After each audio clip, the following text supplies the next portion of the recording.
Përshëndetje gjithëve të nderuar shikues, takohemi së bashku drejt për së drejti në News 24. Ky është edicioni Lajmeve dhe këto janë titujt kryesor të tij. Deputetët e grupit parlamentar të Partisë Demokratike votuan sot unanimisht pro djegjes së mandateve. Sipas tyre, ky veprim është sakrifica minimale që mund të bëjnë për qytetarët shqiptar. Lulzim Basha tha se qëllimi është krijimi një qeverie tranzitore për siguruar zgjedhje të lira e të ndershme. Kryeministri Edi Rama i tha gazetës italiane Corriere della Sera se nuk kanë ndërmend t'i jap dorëheqjen dhe as ta çojë vendin në zgjedhje të parakohshme. Lidhur me protestën e së shtunës, Rama tha se e vetmja pasojë e saj ishte shkatërimi i kërpudhës në oborrin e kryeministrisë. Policia arrestoi edhe 3 persona të tjerë për dhunën në protestën e opozitës, ndërsa nesër gjykata jep masën e sigurisë për 16 arrestuarit pas protestës. Policia ndërkaq ka nisur me planin e masave për të njëjtën. 17 persona janë shoqëruar për atentatin e dieshëm në Vlorë, ndërsa 43 vjeçari Armando Sulejmani, që besohet se ishte shënjestra, u arrestua pasi u gjet armë me vete. Një fëmijë mitur ka shpëtuar nënën nga dhuna e egër e të shoqit në shtëpi. Ngjarja ka ndodhur në Tripoli të Greqisë, kur një fëmijë i cili kishte dalë në balkonin e apartamentit thëriste për ndihmë sepse babai po rrihte nënën e tij.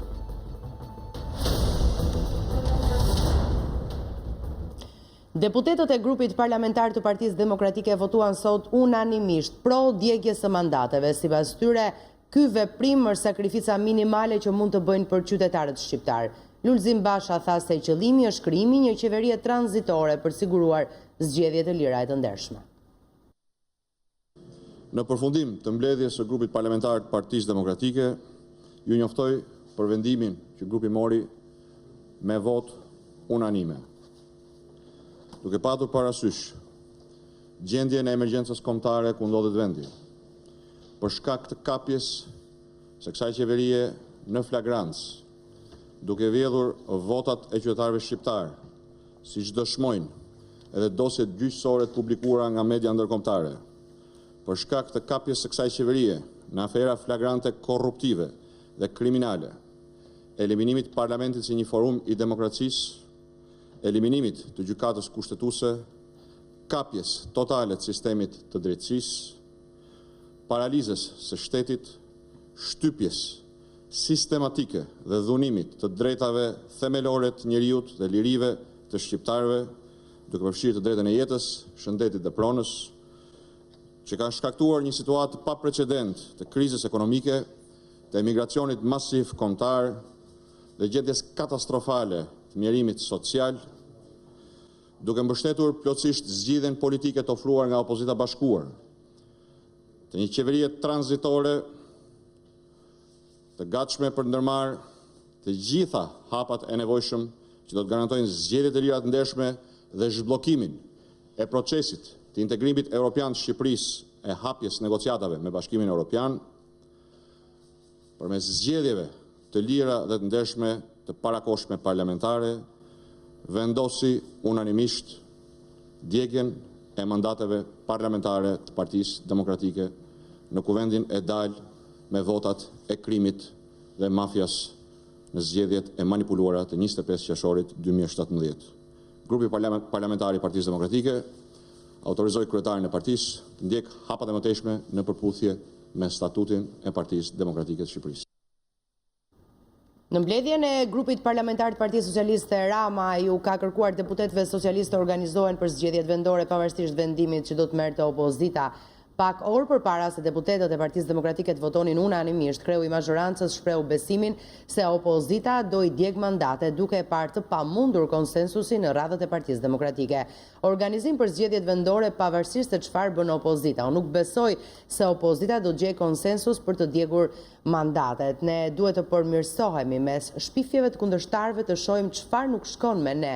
Mësohet të ketë thënë kreu i Partisë Socialiste. Ai ka deklaruar se do të vazhdohet me turin e takimeve në të gjithë vendin, do vazhdoj turi në të gjithë vendin bashkia që duam. Ne do të vazhdojmë të ecim përpara me zgjedhjet lokale dhe organizimin e strukturave tona, është shprehur Rama. Po të njëjtin qëndrim kanë mbajtur edhe deputetët e Partisë Socialiste. Ata kanë deklaruar se parlamenti është legjitim edhe pa opozitën.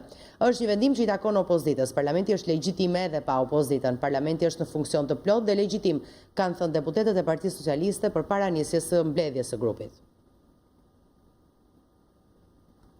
Në një intervistë për Corriere della Sera, ndërkohë kryeministri Edi Rama tha se nuk ka ndërmend t'i jap dorëheqjen dhe as të çojë vendin drejt zgjedhjeve të parakohshme. Lidhur me protestën e së shtunës, Rama tha se e vetmja pasojë e saj ishte shkatërimi i kërpudhës në oborrin e kryeministrisë. Protesta e 16 shkurtit më kushtoi vetëm një kërpudh. Kështu deklaroi kryeministri Edi Rama në një intervistë për Corriere della Sera, ku theksoi gjithashtu se nuk ka ndërmend t'i jap dorëheqjen dhe as ta çojë vendin në zgjedhje të parakohshme. Nuk dorëhiqem dhe nuk do të pranoj zgjedhje të parakohshme. Kam një mandat të qartë nga populli, kemi një majorancë në parlament dhe në fund unë kam deturimin përballë bashkëkombëve të mi. I vetmi deturim është kontrata me popullin shqiptar, që na ka dhënë votën për qeverisur. Kreu i qeverisë foli për herë të parë për mundësinë e djegjes së mandateve të deputetëve të opozitës. Nuk jam i detyruar të ndjek kërkesat e minorancës parlamentare. Sipas Ramës, opozita shqiptare është më e dobët se në vitin 2017 kur u zhvilluan zgjedhjet parlamentare. Nëse do të bëheshin zgjedhjet tani, opozita do të merrte më pak vota se 2 vite më parë. Kjo minorancë është në krizë. Kryeministri nuk i mohon problemet e vendit. Pranon se ka korrupsion, pakënaqësi në radhët e të rinjve dhe trafik droge. Qeveria ime bën atë që askush tjetër nuk ka pasur guxime ta bëjë për të eliminuar këtë sëmundje nga shoqëria. Sipas Ramës, e vetmja gjë që solli protesta e së shtunës organizuar nga opozita ishte një imazh negativ për Shqipërinë me një dhunë absurde, por me një rezultat zgënjyes.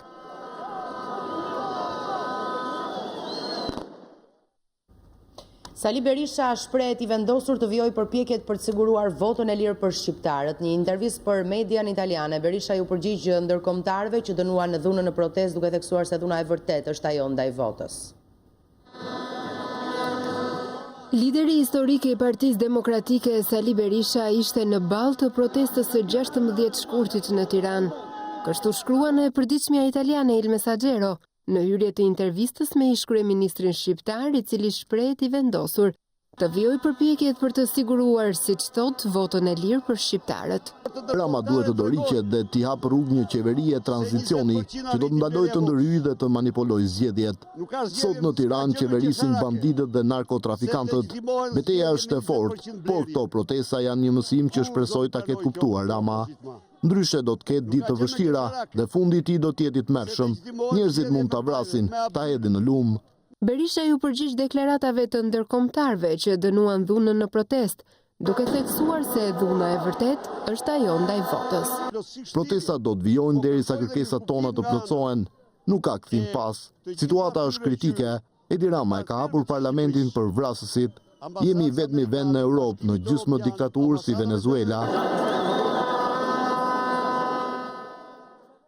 Kushtetuta dhe kodi zgjedhore kanë një përgjigje për situatën që mund të krijonte djegja e mandateve parlamentare nga opozita. Megjithatë, në çdo rast, funksionimi i kuvendit nuk do të ishte i plot sepse nuk do të përfaqësonte të gjithë zgjedhësit shqiptar.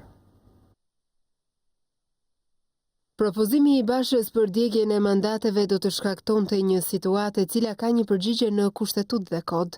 Në nenin 71 të kushtetutës, përcaktohet se mandati mbaron ose është i pavlefshëm kur deputeti nuk bën betimin, kur heq dorë nga mandati, kur vërtetohet një nga kushtet e pasgjetshmërisë ose papajtueshmërisë me ligjin, kur mbaron mandati i kuvendit, kur mungon pa arsye mbi 6 muaj rresht në kuvend dhe kur dënohet me vendim gjyqësor të formës së prerë për kryerjen e një krimi. Ndërkaq, në nenin 164 të kodit zgjedhor, parashikohen edhe hapat për plotësimin e vakancës në rast të lënies së mandatit. Në pikën 2 të këtij neni, theksohet se mandati i ndërprerë i deputetit i kalon kandidatit vijues të listës së të njëjtës parti politike. Nëse kandidati i radhës nuk paraqitet në kuvend brenda 30 ditëve nga njoftimi, pa shkaqe të përligjura, mandati i kalon kandidatit pasardhës. Në rast se subjekti politik e tërheq të gjithë listën, në pikën 4 të nenit 164, parashikohet një tjetër zgjidhje. Në rast kur është theruar lista e kandidatëve të partisë politike, antare e një koalicioni, mandati i kalon partisë së koalicionit me më shumë vota. Por në zgjedhjet e fundit të 2017-s, partitë politike u futën në zgjedhje pa koalicione dhe në rast të lënies së mandateve nga ana e PD-s dhe LSI-s, sipas kodit zgjedhor, mandatet i kalojnë partisë tjetër që ka siguruar më shumë vota në zgjedhje. Megjithatë, në çdo rast, funksionimi i kuvendit nuk do të ishte i plot, sepse nuk do të përfaqësonte gjithë zgjedhësit shqiptar. Çfarë ndodh nëse opozita djeg mandatet? Kjo është pyetja që i kemi adresuar kur ende si ishte marrë vendimi nga grupi parlamentar i Partisë Demokratike për t'i djegur mandatet, është pyetja që i kemi adresuar i shkreut Komisionit Qendror të Zgjedhjeve, zotit Kristaj Kume, ja përgjigja e tij. Djegja e mandateve është veprim i ekuivalent me atë të dorëheqjes ndaj një mandati të caktuar. Pra është një veprim që nuk ka asnjë ngërsh ligjor përpara sa ai të realizohet. Në qoftë se realizohet një gjë e tillë, do të thotë që në Kuvendin e Shqipërisë kryen vakancat dhe për pasoj Kuvendi i Shqipërisë duhet të njoftojë Komisionin Qendror të Zgjedhjeve për të plotësuar vakancat. Mënyra se si plotësohet vakancat në këtë rast nuk është e shprehur direkt në kodin zgjedhor, por për analogji mund të përdoret rasti kur parashikohet në ligj vakanca e krijuar nga një deputet i zgjedhur me propozimin deputet i pavarur. Që do të thotë, në qoftë se Komisioni Qendror i Zgjedhjeve do të thrasi antarët, kandidatët e Partisë Demokratike në listë dhe asnjëri prej tyre nuk do të pranojë që të marrë mandatin, ky institucion duhet t'ia ofrojë mandatin pastaja subjektit zgjedhor me hersin më të madh që ka. Por e gjitha kjo për mendimin tim është një teknikë legjislative dhe që problemi me të cilin jemi duke u ndeshur nuk duhet të trajtohet në këtë aspekt, por për efektin që ai sjell në jetën politike dhe në mënyrën dhe në qeverisjen e gjithë vendit. Ne jemi një shoqëri që kemi pranuar të qeverisemi sipas parimit të përfaqësimit nëpërmjet zgjedhjes së deputetëve dhe krijimit në këtë mënyrë të mazhorancës dhe të opozitës. Duhet jenë të dyja këto së bashku që të mund të mirë qeverisemi. Në qoftë se opozita largohet, do të thotë që mundësit kushet për të mirë qeverisur zvoglohen deri në minimume. Pra, Kuvendi i Shqipërisë mund të funksionojë me këtë përbërje që ai ka, mazhoranca i ka numrat për të hapur punimet në kuvend, seancën, për të marrë vendime, jo vendime me shumicë të cilësuar, por gjithçka që mund të bëhet në raste të tilla nuk është ajo që kërkohet të bëhet në një shoqëri që duhet dhe qeverisi sipas parimit që sapo unë thash. Gjë që do të thotë që një vendim i tillë i Partisë Demokratike duhet të bëjë që mazhoranca të reflektojë dhe të kërkojë të gjejë zgjidhje për ta çbërë këtë situatë ngërshit të pritshme që mund të krijohet. Në parlament mund të hynë nga lista në vakanca nga listat e atyre subjekteve që kanë qenë në garë në procesin zgjedhor të kaluar dhe që sipas llogaritjeve që bëhen ka hersin më të lartë të madh të mbetur, apo por mund të futen partitë të tjera të cilat kanë garuar në qoftë se.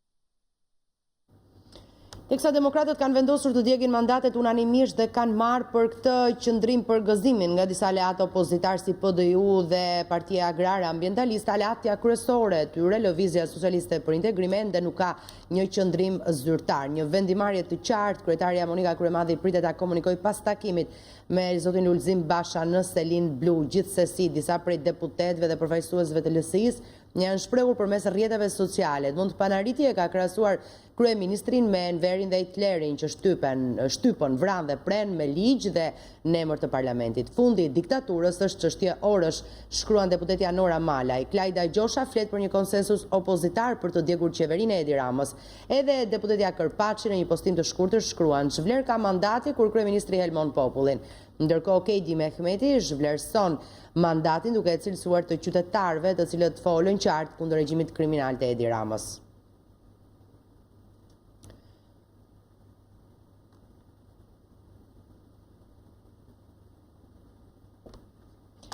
Pas përfundimit të protestës, policia e shtetit nisi mbledhjen e provave materiale në bulevardin përpara kryeministrisë edhe shqyrtimin e materialeve filmike të protestuesve të dhunshëm. Policia dhe shifrat zyrtare për 15 persona të arrestuar, 5 të hetuar në gjendje të lirë dhe 7 të shpallur në kërkim. I arrestuar është edhe Florenc Hoxha, i shkreu i policisë bashkiake në Tiranë. Ndërkohë këtë paradite janë vënë në pranga edhe 3 protestues të tjerë.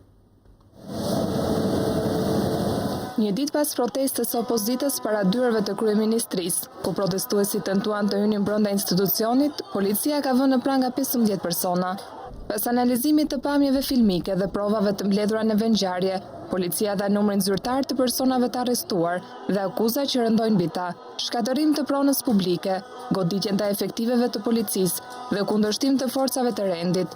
Arrestimet policore janë bërë përgjatë gjithë natës në kryeqytet dhe në disa qytete të vendit, si në Shkodër, në Elbasan, në Durrës, Fier, Cerrik, Kavaj dhe Divjak. Mes personave të arrestuar është edhe i shkreu i policisë bashkiake të Tiranës, Florenc Hoxha. Sipas policisë, Hoxha është kapur nga filmime duke dëmtuar kërpudhën në oborrin e kryeministrisë dhe duke nxitur protestuesit të mësy në kryeministri.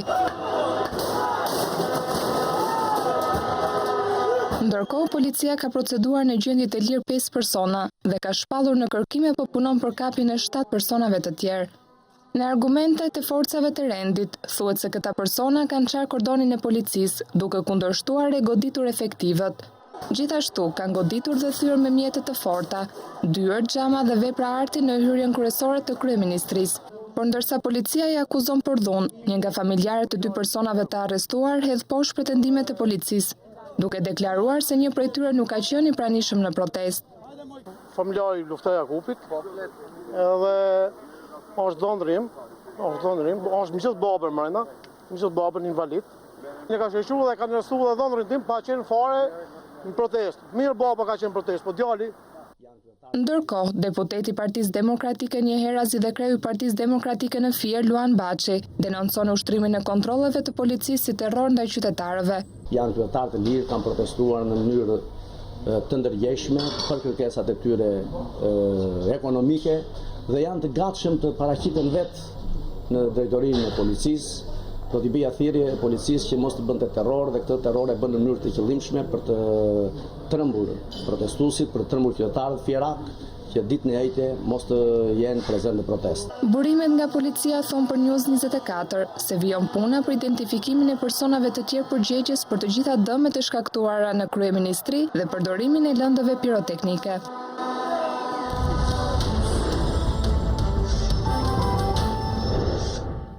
Shtatëmbëdhjetë persona janë shoqëruar për atentatin e djeshëm në Vlorë, ndërsa 43 vjeçari Armando Sulejmani, që besohet se ishte shënjestra, u arrestua pasi ju gjet armë me vete. Detajet e reja mësojnë rreth atentatit ku mbeten të vdekur Aures Rexho 37 vjeç, Arjan Hasani 45 vjeç, si dhe u plagos Armando Sulejmani 43 vjeç. Policia e Vlorës ka arrestuar të plagosurin pasi ka gjetur me vete një armë zjarri pa leje. Arrestimi u komunikua në spital ku po merr mjekim pas plagosjes. Dyshohet se 43 vjeçari ka qenë edhe shënjestra e atentatit për shkak të së kaluarës dhe precedentëve penal. I njohur me Novkën Çipuri, Armando Sulejmani ka qenë antar i bandës së Gaxhait. Ai është dënuar me 20 vite burg për kryerjen e një vrasje, ndërkohë që ka fituar liri në vitin 2016. Po në këtë vit, kur është liruar nga burgu, Çipuri shpëtoi një tjetër atentati me armë pranë banesës së tij, ku nga 11 plumba e kapi vetëm njëri. News24 ishte sot në pallatin e Sulejmanit, ku edhe pas 3 vitesh duken ende shenjat e plumbave të atentatit të parë. Këtu jemi në hyrjen e banesës Armando Sulejmanit, pikërisht në vendin ku në 2016 ndodhi atentati i parë ndaj tij. Janë ende shenjat ku vendi i goditjes ku shkoi një prej plumbave të pistoletës Zastava Mini Glow të atentatorëve është ende prezent, ndërsa i plagosuri Armando Sulejmani, i cili u plagos ditën e djeshme, edhe në atë kohë arriti t'i shpëtonte atentatit. Pajisja me kamera sigurie nga rruga deri në derën e apartamentit, shoqërimi i Sulejmanit në hyrje dhe dalje nga kunati Aures Rexho dhe shoku i tij Arjan Hasani ishin disa nga masat që Çipuri kishte marrë pas atentatit të vitit 2016. Lëvizjet e Sulejmanit beheshin të gjitha të sigurta mbas atentatit të parë në 2016 ku automjeti i familjarëve hynte deri pranë hyrjes dhe më pas e shoqëronte përsëri po deri pranë hyrjes dhe nuk lëvizte asnjëherë në këmbë në distanca të largëta nga banesa e tij. Kamerat e sigurisë së banesës do të mblidhen të gjitha dhe do të verifikohen në qoftë do ketë lëvizje të dyshimta të mjeteve të cilat mund të kenë ruajtur atentatorët e atentatit të djeshëm. Në lidhje me ngjarjen e së dielës, Është ngritur një grup hetimor me ekspert nga policia e Vlorës dhe drejtoria e përgjithshme e policisë, të cilët po hetojnë dhe kanë shoqëruar 17 persona. Në vendngjarje janë gjetur 40 gëzhoja, ndërsa në automjetin e autorëve, e cila rezulton e vjedhur, u gjetën 3 armëzjarje automatik.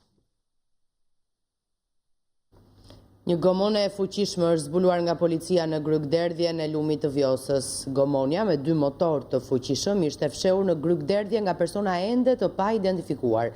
Sipas policisë, dyshohet se mjeti do përdorej për transport të lëndëve narkotike drejt Italisë. Nisur nga disa precedent të kësaj natyre, policia thotë se gomonja ishte më e madhja e kapur kohët e fundit. Ndërkohë, policia po kryen hetime për të gjetur pronarët e mjetit ujor dhe verifikuar nëse ky mjet është përdorur për veprimtari të jashtëligjshme apo jo. Një aksident me pasojë 3 të vdekur ka ndodhur në rrugën që lidh Bulqizën me Peshkopin. Aksidenti ka ndodhur në afërsi të pishave në fush Bulqiz. 3 plagosurit, identiteti të cilëve nuk bëhet me dije, janë dërguar me njërë në spitalin e Bulqizës. Njëri prej të plagosurve për shkak të plagëve të rënda u dërgua me autoambulancë në drejtim të kryeqytetit për një mjekim më të specializuar. Burime nga policia lokale e Bulqizës, e cila ka nisur hetimet, bën me dije se shkaki i aksidentit mund të ketë qenë shpejtësia e madhe e drejtuesit të mjetit dhe humbja e kontrollit të drejtuesit të automjetit.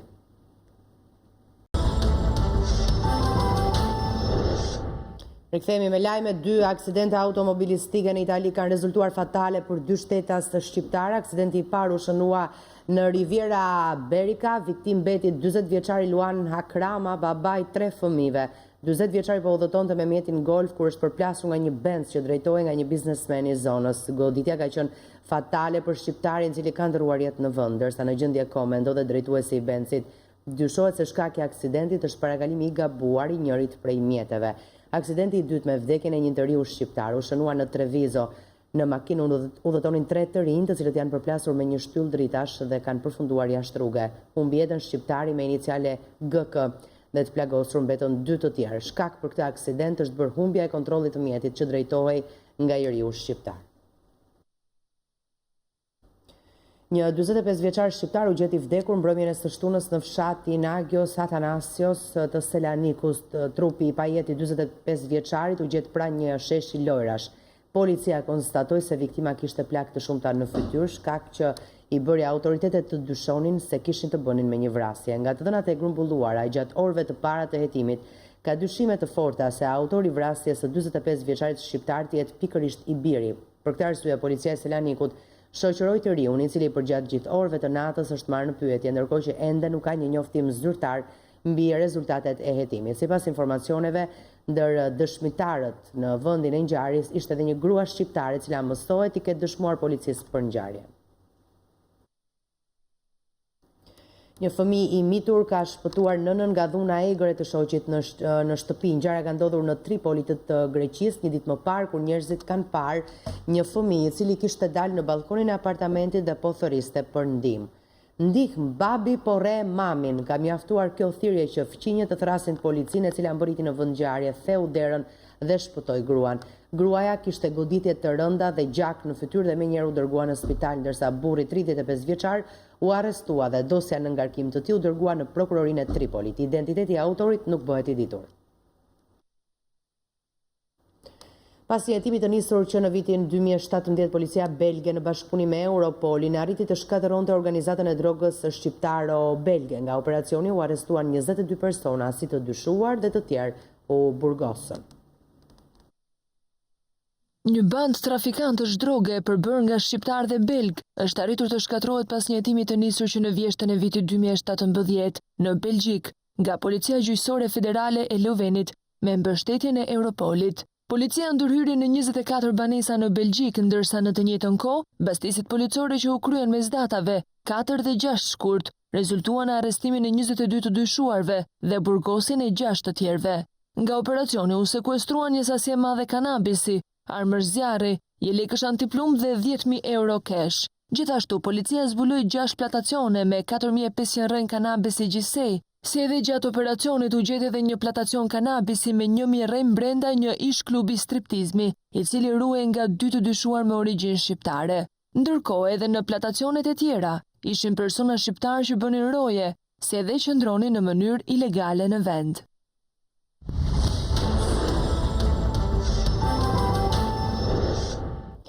Në 11 vjetorin e pavarësisë, ushtria e Kosovës ka zhvilluar për herë të parë ceremoninë e parakalimit. Presidenti Hashim Thaçi tha se ushtria e Kosovës është e gatshme për të kontribuar për paqe në rajon dhe botë. Haradinaj foli për një marrëveshje me Serbinë me njohje reciproke dhe pa cënuar kufit.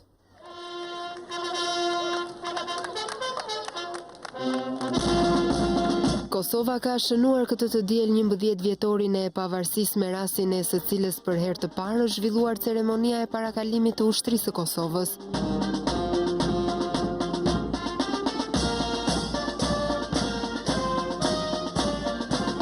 Gjatë fjalës së tij, presidenti i Kosovës Hashim Thaçi deklaroi se është një ushtri profesionale, e cila është e gatshme për të kontribuar për paqen në rajon dhe botë. Sot kemi një ushtri profesionale, multietnike, e cila është në shërbim dhe mbrojtje të shtetit më të ri në Evropë dhe botë. E gatshme për të kontribuar për paqen në rajon, por edhe në botë. Vendimi për themelimin e ushtrisë së Kosovës ishte i drejtë, legjitim dhe mesazh historik. Ju, ushtria Kosovës, jeni krenaria e shtetit tonë.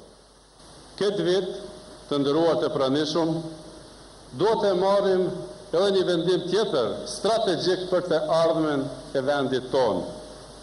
Duhet të arrijmë marrëveshje paqësore, gjithëpërfshirëse, të përhershme, që në kupton me njohjen reciproke dhe antarësimin e Kosovës në Organizatën e Kombeve të Bashkuara, pra një marrëveshje paqësore me Serbinë. Jo për të harruar të kaluarën, por për të mos lejuar që të përsëriten vuajtjet dhe tragjeditë e kaluara. Me rastin e 11 vjetorit të pavarësisë së Kosovës u mbajt edhe një seancë solemne në parlament, ku i pranishëm ishte edhe kryeministri i Shqipërisë Edi Rama. Kryeministri Ramush Haradinaj tha gjatë fjalës së tij se Kosova është e interesuar për marrëveshje me Serbinë, por duke shtuar se një gjë e tillë do të ndodhë vetëm me kufit aktual. Gjithë ne do të punojmë në vazhdimsi për konsolidimin e shtetit tonë, do të punojmë po ashtu për marrëdhënie të mira me fqit, me të gjithë. Jemi të interesuar për një marrëveshje tani më të ditur e të quajtur obligative ligjore për njohje reciproke me Serbinë kufit ekzistues. Dhe njëkohësisht jemi të interesuar për avancimin e Kosovës drejt antarësimit në NATO dhe MBE, duke shprehur respekt për gjithë meritorët, për lirinë tonë, për gjithë meritorët, për konsolidimin e shtetit tonë, për gjithë aleatët e Kosovës. Zoti e bekoft Kosovën, Zoti e bekoft popullin shqiptar. Faleminderit. Qeveria mbajti edhe një mbledhje solemne në mëngjes, ku tha se ky vit është viti i konsolidimit të Kosovës. Pas mbledhjes, në oborin e parlamentit u ngrit flamuri i Kosovës nga pjesëtarët e Forcës së Sigurisë së Kosovës, sa kaq nuk kanë munguar as homazhet tek shtatorja e presidentit Ibrahim Rugova, ku presidenti i Kosovës Hashim Thaçi dhe kryeministri Ramush Haradinaj vendosën kurora me lule. Homazhe janë bërë edhe tek kompleksi memorial Adem Jashari në Prekaz. Presidenti i Kosovës Hashim Thaçi tha se ka ardhur në Prekaz të nderojë sakrificën sublime të familjes Jashari, e cila është edhe themeli i lirisë dhe pavarësisë së Kosovës. Sekretari Amerikan i Shtetit Mike Pompeo ka uruar Kosovën për 11 vjetorin e pavarësisë. Në urimin e tij Pompeo tha se Shtetet e Bashkuara të Amerikës do të vazhdojnë ta ndihmojnë Kosovën që të ketë një të ardhme me prosperitet dhe të sigurt. Sipas sekretarit Pompeo, arritja e një marrëveshje me Serbinë që në thelb ka njohjen e ndërsjellët është thelbësore për suksesin e Kosovës. Arritja e këtij vizioni gjithashtu kërkon hapa të vazhdueshëm për të forcuar institucionet tuaja demokratike. Ne duam që të vazhdojmë të ndërtojmë partneritetin ton dypalësh të mbështetur në vlera dhe prioritetet të përbashkëta, duke ndihmuar Kosovën që të vazhdojë rrugën e saj drejt integrimit perëndimor, është shprehur më tej sekretari amerikan i Shtetit.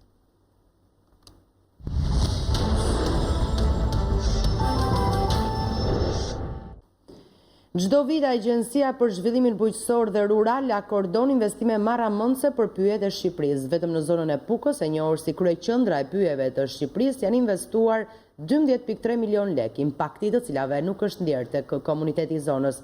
Mësohet se investimet ndahen tek shoqatat, puna e të cilave nuk ka dhënë asnjë rezultat, qoftë në shtimin e pyjeve ashtu edhe në punësimin e komunitetit. Edhe pse Puka konsiderohet si kryeqendra e pyjeve të Shqipërisë, banorët e kësaj zone gjithnjë janë ankuar për mungesën e investimeve nga ana e shtetit të lidhur me këtë ekonomi, e cila në 28 vite veç se është shkatruar. Por a është e vërtetë se në pyjet e Pukës nuk janë bërë investime? Dokumentet tregojnë të kundërtën. Agjencia për Zhvillimin Bujqësor dhe Rural, AZBR, rezulton se vetëm për vitin 2018 përmes shoqatave të pyjeve ka investuar 12.3 milion lekë të rinj, për të cilët askush nuk ka bërë transparencë, ndërkohë që në terren nuk është përmbushur qëllimi i këtyre financimeve, pasi as nuk ka ndikuar tek pyjet e as tek punësimi i komunitetit. Vetëm në një rast, AZBR ka akorduar një fond prej 7 milion lekë të rinj në pyjet e njësisë administrative rape, por nga kontrolli ushtruar, shoqata me emrin e ripërtëritja e pyjeve kishte bërë punë për vetëm 1.9 milion, teksa abuzimi në realizimin e programit çoi në djegjen e pjesës tjetër të fondit. Me ligjin e ri të pyjeve, bashkitë janë dhe pronari kryesor i pyjeve në njësitë territoriale që ata mbulojnë. Por sa është ndjerë investimi i AZBR përmes shoqatave në sipërfaqet pyjore të Pukës, sipas kreut të bashkisë Gjon Gjonaj. Akordimi nga Banka Botërore për pyllëzimet ka qenë një proces i dështuar. Është proces i dështuar sepse me 100 milion lek janë derdhë nga buxheti i kësaj banke dhe efektivisht është përshëndruar në dorën e atyre si quhen shoqata, të cilët nuk dihet emri as mbi emri i tyre, nuk japin llogari kërkon, nuk kanë asnjë lloj evidence, nuk kanë asnjë lloj saktësie për ato punime. Shoqatat e pyjeve duket se në dokumente financimet marramëndëse të AZBR-s i kanë justifikuar me ndërtimin e pritave malore, ndërkohë që nuk shikohet askund të jenë bërë pyllëzime të reja, çfarë është dhe më e nevojshme për Pukën. Sot nuk është momenti të bëjmë prita malore, sot është momenti të miellim. Dhe kjo nuk është realizuar. Dhe siç janë po, ne i kemi për prita malore dhe për gjëra tjera jashtë këtij kualiteti. Kështu që besoj se është masa më e madhe që duhet marrë ndaj kufizimit këtyre investimeve. Investimet në pyjet e Pukës shpesh mbeten vetëm në letër, ndërsa askush nuk bën transparencë mbi skemën korruptive të shpërndarjes së fondeve, që nuk japin asnjë impakt për qëllimin kryesor të financimit. Operatorët turistik të Gjirokastrës vendosin që gjatë stinës së dimrit të përgjysmojnë çmimet për turistët. Nisma, e cila ka gjetur edhe mbështetjen e bashkisë, ka për qëllim rritjen e numrit të turistëve në qytetin e Gurte dhe gjatë stinës së dimrit, ku mungojnë vizitorët. Gjirokastra 80 euro është nisma që synon të dërgojë turist në Gjirokastër edhe gjatë sezonit dimror, ku tashmë ofrohen tarifa të përgjysmuara. Përmes kësaj pakete, organizatorët synojnë që qyteti të frekuentohet edhe përtej verës, ndërsa në paketë janë përfshirë të gjitha aktivitetet dhe guidet që ofrohen për pushuesit edhe në stinën e verës. Kemi lançuar një paketë kulturore, ku një ditë është brenda qytetit, ndërsa dita tjetër është ndërthurur me një pjesë kalërim, dhe pjesa tjetër është vizitë në Parkun Arkeologjik të Antigones dhe në një nga kishat më të vjetra ortodokse të Shqipërisë, që është Labova e Kryqit. Gjithashtu, presim që në ditët në vijim, me hapjen e rrugëve, pjesa malore të shfrytëzohet më tepër me off-road, me xhipa, të lançojmë turet off-road. Sipas të dhënave nga zyra e turizmit në bashkinë e Gjirokastrës, llogaritet se numri i vizitorëve në qytetin e Gurtë gjatë muajve të dimrit është vetëm 10% e turistëve që vizitojnë Gjirokastrën në sezonin veror. Paketa e re operatorëve turistik ka gjetur edhe mbështetjen e bashkisë Gjirokastër, që së shpejti do të kërkojnë miratimin në Këshillin Bashkiak për heqjen e tarifës së vizitave në 4 muzeet e administruar nga bashkia, një ofertë e vlefshme gjatë fundjavave. Për të gjithë ata turistë që do të vizitojnë muzeumet në varësi të bashkisë së Gjirokastrës, janë 4 pika. Hyrja në këto muzeume do të bëhet falë. Për bizneset turistike që operojnë në zonën muzeale të Gjirokastrës, kjo paketë është mundësia më e mirë për t'i dhënë hovë turizmit në muajt pasiv të dimrit, edhe gjatë fundjavës, ku çmimet në hotele dhe restorante do të jenë të përgjysmuara. Me atë iniciativë të përbashkët të gjithëve, duke kontribuar të gjithë nga pak, mund të arrim diçka për mirë. Ndonë se prej pranverës në Vjesht, numri i turistëve në Gjirokastër një vit më parë shkoi në mbi 100.000. Muajt e tjerë të vitit, qyteti muze përballet me vështirësitë e mbijetesës. Libri Rruga më e shkurtër drejt Europës së Bashkuar. Nën këtë moto, 10 veprat fituese të çmimit evropian për letërsinë janë përkthyer edhe në shqip në kuadër të programit Europa Krijuese të Bashkimit Evropian. Libri Rruga më e shkurtër drejt Europës së Bashkuar.